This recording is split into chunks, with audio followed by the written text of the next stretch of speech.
pessoal, beleza? Tudo bem? Tudo jóia com vocês? Voltamos aí para mais uma aula nossa aí do nosso CHC, só tirando esse livro aqui que estava aqui em cima da mesa, que estava atrapalhando eu mexer com o cursor aqui do nosso CHC, né, no nosso notebook aqui, no nosso carro aqui. Eita, esse computador aqui tem que ir, filho. Esse aqui é guerreiro mesmo, beleza?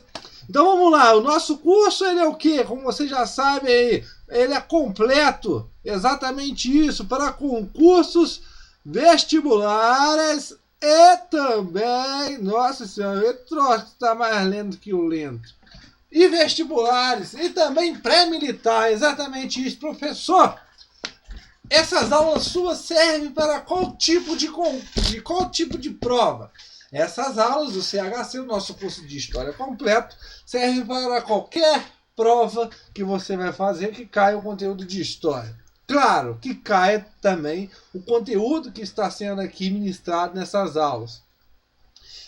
Eu tentei aqui, só para explicar aqui para vocês, muita pergunta, essas perguntas são recorrentes aí no nosso CHC. Professor, essa prova aborda tal prova, essas aulas abordam tal prova, essas aulas abordam a prova não sei do que, a prova não sei do que. Sim, abordam sim. Por quê? O intuito aqui do CHC, pessoal, é montar uma videoaula que seja satisfatória para qualquer tipo de prova que você vai fazer. Beleza? Então, administração de Pombal, independência do Brasil, sei lá, período colonial, Revolução Francesa, civilizações orientais, civilizações antigas, né, Egito, Mesopotâmia e tudo mais. Então são aulas que eu tento fazer de um jeito, né? Claro que não fica aí, vamos dizer aí, professor, faltou um pedaço aí para minha prova. Isso é de complicado, né, pessoal? O examinador lá tem sempre aqueles cantinhos de livro e tudo mais. Mas as aulas são produzidas, elas são construídas de uma forma que possa abarcar qualquer prova, até provas até discursivas. Tranquilo, pessoal? Então vamos lá. O e-mail, historiacomp1@outlook.com. Facebook, isto saiu, celular para mensagem 3291650267. Hoje iremos falar sobre o quê? História do Brasil 81, Primeira República. Professor, você não sai da Primeira República. Eu já vi uma aula só aqui que fala só sobre Primeira República. E você tá falando aí já mais de não sei quantas aulas de Primeira República, que até eu mesmo também perdi as contas. Sim, porque, como eu já falei para vocês, o curso de História completo é para abarcar qualquer tipo de prova que caia o conteúdo de História, beleza? Então é muito difícil, né, vocês observarem uma aula sobre Primeira República falando sobre todos os presidentes. Então, como vocês já sabem, o curso de História é completo. Como vocês podem observar aqui, ó, nossa senhora, hein, ó, aqui, pessoal, é muito complicado esse troço de câmera. Se você põe de um lado, você acha que tá de um lado, tá do outro, tá lá, beleza? Mas tá aqui, ó, CHC, curso de História completo, beleza? E o cartaz aqui bonito também, ó, beleza? Tá aqui meu nome também, como vocês podem observar, professor, ok? Hoje nós vamos falar sobre o quê? Nas nossas últimas aulas nós falamos sobre revoltas da Primeira República.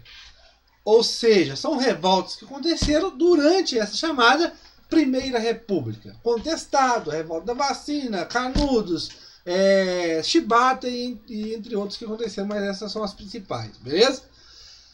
Já falamos um pouco sobre o movimento operário quando estávamos falando sobre revolta da vacina, mas hoje entraremos mais ainda no tal de movimentos operários, beleza? Então vamos lá então, vamos destrinchar esse conteúdo de movimentos operários. Professor, fale então o que é. Crescimento das cidades. O que você quer dizer com isso, crescimento das cidades? Fim da escravidão, imigração. Então o que você quer dizer com isso, professor? Então eu quero dizer com o quê? Pessoal, nós temos os crescimentos das cidades, óbvio. O crescimento urbano.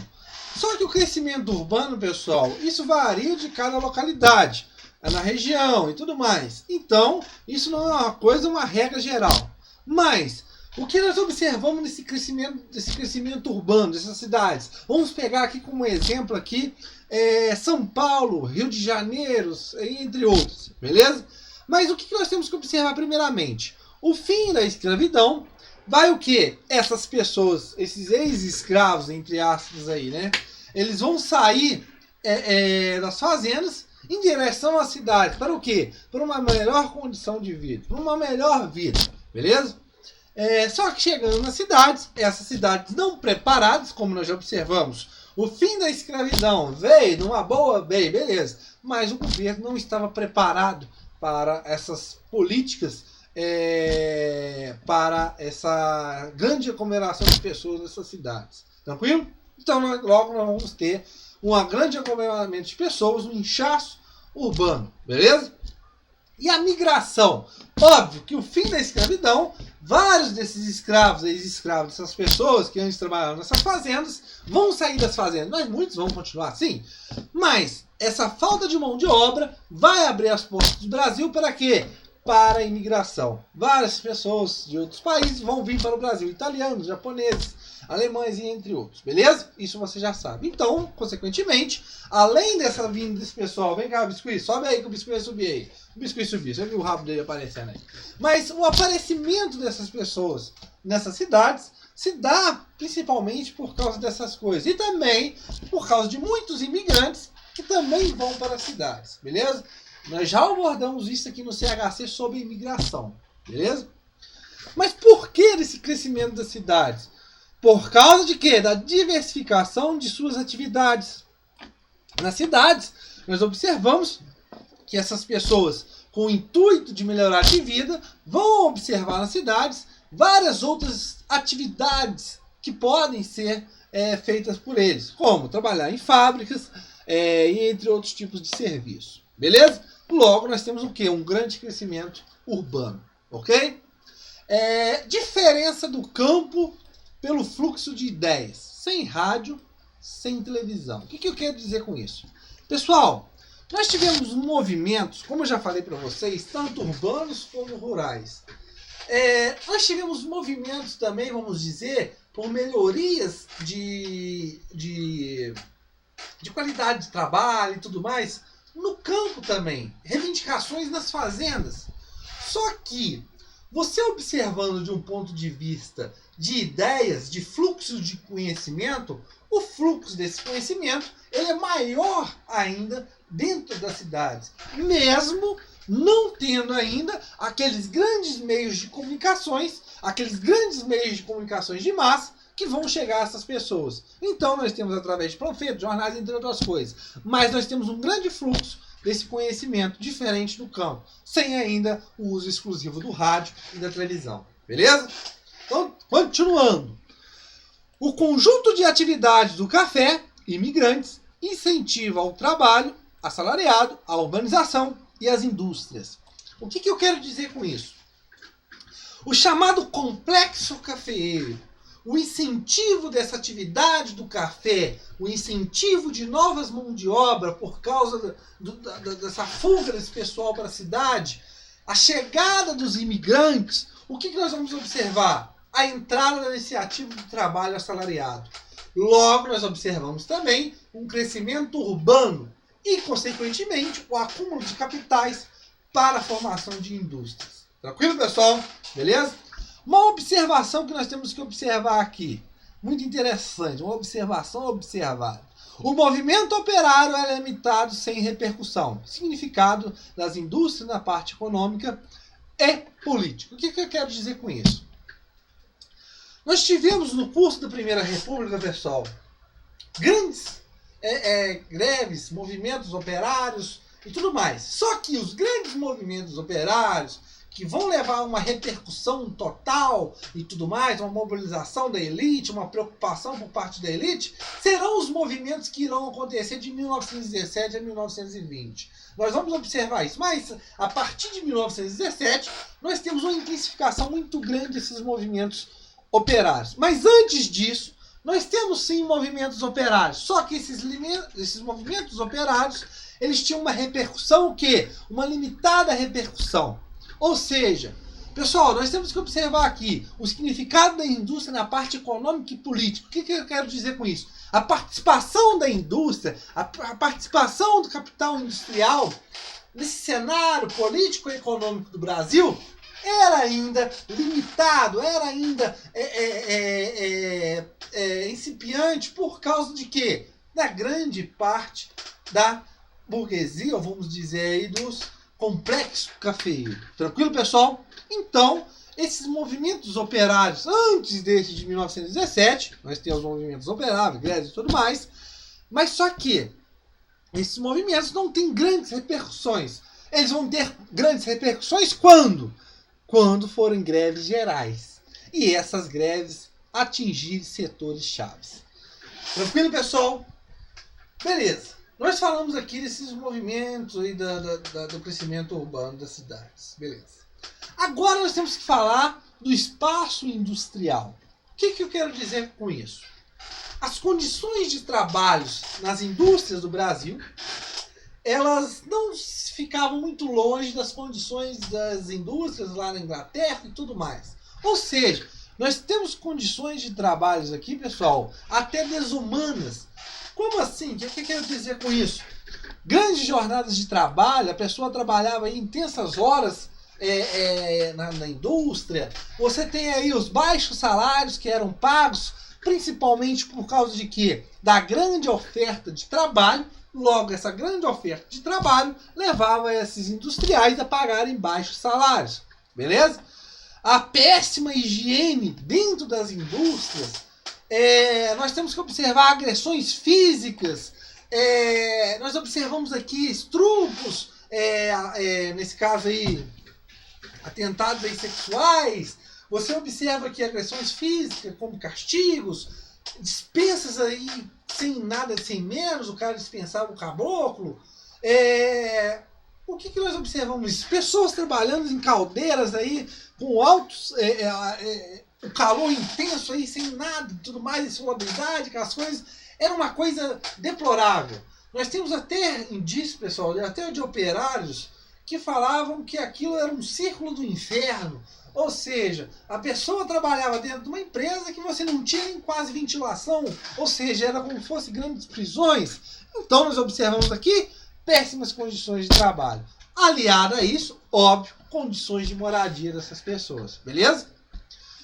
O que nós observamos então? Vamos pegar aqui, claro, pessoal, nós temos movimentos operários em diversas áreas, mas vamos pegar aqui principalmente o Rio de Janeiro e São Paulo. É o que mais cai na sua prova, beleza?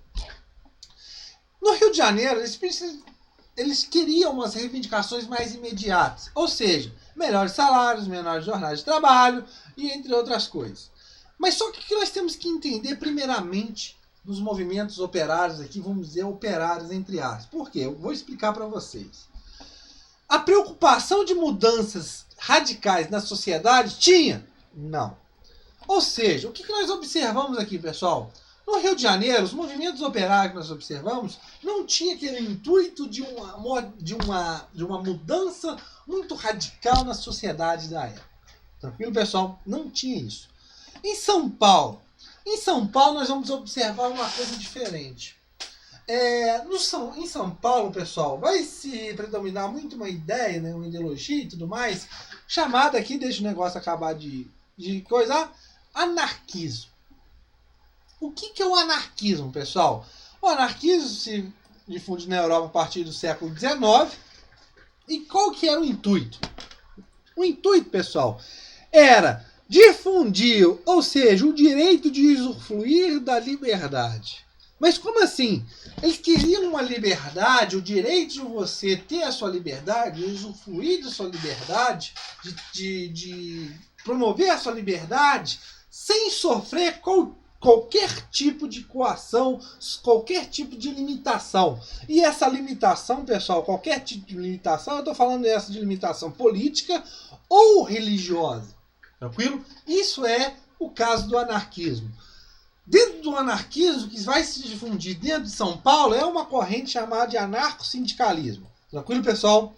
Mas o que nós temos que observar dentro desse anarquismo? Eles não caracterizavam pela organização partidária, uma organização pública e entre as coisas mais. O que eles queriam? Pretendiam o quê? Uma reorganização total da sociedade. Ou seja, nós estamos observando aqui, querendo mudanças radicais dentro da sociedade. Beleza? Ou seja, o que seria essa mudança radical dentro da sociedade? A derrubada de quem? Da burguesia que está no poder. Ou seja, essa derrubada se daria através de quê? Das chamadas greves revolucionárias. Essas greves revolucionárias, como Marx falava, que a emancipação dos trabalhadores se dá unicamente pelos próprios trabalhadores. Ou seja, a emancipação dos trabalhadores cabia somente aos trabalhadores. Então, pessoal, nós temos aqui, observando aqui, pessoal, uma corrente aí um pouco ligada mais para o socialismo.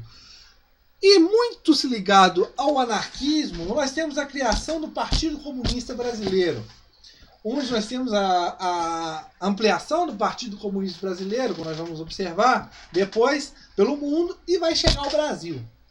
Só que a composição desse Partido Comunista Brasileiro, pessoal, não vai ser ligado muito a pessoas ligadas a ideias diretas ao socialismo, ou seja, ligadas ao movimento socialista, mas sim ligadas a pessoas do quê? Do fim desse anarquismo dentro do Brasil. Ou seja, como eu posso dizer, essa diminuição não, esse declínio do anarquismo vai levar muitas pessoas, desse caso, da esquerda muito, a filiar-se ao Partido Comunista. Beleza, pessoal?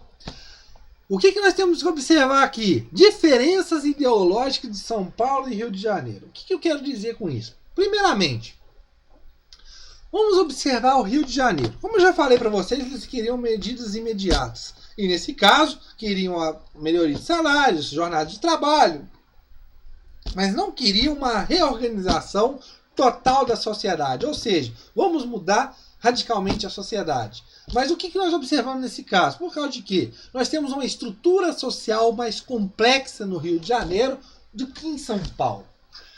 Por causa de quê? Dessa estrutura mais complexa. Nós observamos o quê, pessoal? Menos dependentes com as classes agrárias, diferentemente de São Paulo, que vai ser mais dependente dessas classes agrárias. Por quê, pessoal? Concentrar mais e mais capital, nesse caso, por causa de quê? Do comércio internacional e também do comércio nacional, dos portos e tudo mais. A fase, né, a acumulação de capital por causa da primeira fase do café, nesse caso aí, vamos dizer, no Vale do Paraíba. E os ex-escravos que ali já saíram dessas fazendas e foram para a cidade do Rio de Janeiro. Você observa o quê? Uma menor dependência do Rio de Janeiro para a chegada de imigrantes. Então nós temos aí várias coisas que vão influenciar, nesse caso, para o Rio de Janeiro, a desenvolver um capital, a acumular capital e, consequentemente, ter, nesse caso, mão de obra ali, ali do lado, ali, pronta para ser explorada. Beleza, pessoal? Só que nós vamos observar uma coisa. Os movimentos operários, pessoal, do Rio de Janeiro, eles vão ser mais popular do que propriamente ditos operários. Como assim? Exemplo, revolta da vacina, que eu já falei para vocês do governo de Rodrigues Alves. Essa revolta da vacina, você tem uma revolta que vai lá, como eu já falei para vocês, do somatório das reivindicações contra a urbanização, a reurbanização do Rio de Janeiro, e aumentando com isso a campanha de vacinação obrigatória sobre Oswaldo Cruz contra a varíola. Então, o movimento popular que vai conseguir agregar dentro dele tanto pessoal do movimento operário reivindicando para melhores condições de trabalho, como também, como eu já falei para vocês, participação de jovens militares. E nesse caso, dentro do Rio de Janeiro, pessoal, nós temos uma política mais adequada dessas classes. Então é um movimento mais popular do que ditamente operário. Beleza, pessoal? Já no caso de São Paulo, você vai observar que ele dependia mais dessa oligarquia cafeeira. Você vai observar que a influência estrangeira que vai vir para trabalhar nas lavouras de café, vai vir também para trabalhar nos meios urbanos, você vai observar que muitos desses estrangeiros estavam imbuídos de ideias anarquistas, de ideias de contestar, entre outras coisas mais. você vai ter a formação da Confederação de Operários Brasileiros de 1906, que era o intuito de quê? Reivindicar direitos para os trabalhadores. Tranquilo, pessoal? O que nós temos que observar aqui primeiramente, pessoal? Nós temos aqui em São Paulo vários movimentos que vão ter reivindicações, só que em certas partes, por causa desse pequeno apoio, e muito ligado aí no caso das classes operárias, você vai observar que muito dessas reivindicações serão atendidas, mas depois do negócio serão passadas para trás. Tranquilo, pessoal? O que eu quero dizer com isso? A partir de 1917 e 1920, nós teremos grandes greves, grandes reivindicações no Rio de Janeiro e São Paulo, mas mais principalmente em São Paulo. Essas reivindicações, pessoal, elas foram combatidas e ao mesmo tempo também algumas reivindicações foram cedidas para esse pessoal. Beleza, mas o intuito aqui não é muito falar dessa greve. O intuito aqui que eu quero falar para vocês é que os movimentos operários se deflagraram, aconteceram, antes de 1917, como eu falo para vocês. Exemplo, 1907, uma organização legal no Tratado de uma Lei para a organização legal dos sindicatos. Você vai observar também reivindicações sendo aprovadas, entre outras coisas. Mas o que eu quero dizer com isso? Antes de 1917, nós temos movimentos operários, só que esses movimentos operários, como já falei para vocês, por causa dessa indústria que ainda não tem esse apoio político, essa grande determinação política e econômica, você tem essa reivindicações mais limitadas. Mas também temos reivindicações, aqui nesse caso, aprovadas. Não é só a partir das grandes greves que vão acontecer a partir de 1917 e 1920 que nós vamos ter essas reivindicações alcançadas. Não, antes também teremos essas reivindicações. Tranquilo, pessoal? Então, esses movimentos operários, como já falei para vocês, é o intuito de quê? De você ter o melhoramento das atividades do trabalhador, né, das condições de trabalho, e principalmente no Rio de Janeiro e São Paulo. E olhar bem isso aí, essa diferenciação dessa ideologia, tanto no Rio de Janeiro como em São Paulo. Essa ideia do anarquismo se difundindo muito dentro de São Paulo, esse ramo do anarquismo chamado anarquismo sindicalismo. Vocês podem observar também na sua prova que essa ideia, onde você tem querendo o quê? Uma grande mudança radical dentro da sociedade. Beleza, pessoal? Na nossa próxima aula voltaremos aí falando sobre alguma coisa sobre história do Brasil. Valeu, pessoal, e um abraço.